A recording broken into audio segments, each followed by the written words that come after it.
په هر څه کې فرقې، مذهبونه، مسلکونه، تنظیمونه، زما ملک مسله جدا، ستا د ملک مسله جدا، ستا د مولا مسله جدا، زما د مولا مسله جدا. او چې دا هر څه کله په دې طریقې سره شو نو د امت هغه رعب او دبدبه هغه هم ختمه شوه. قرآن کې الله په ډېرو ځایونو کې په دې خبره وصیت کړی دی، واعتصموا بحبل الله جميعا ولا تفرقوا.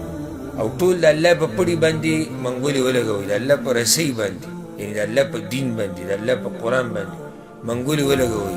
ولا تفرقوا، او ډلې ډلې کېږئ مه، جدا جدا کېږئ مه.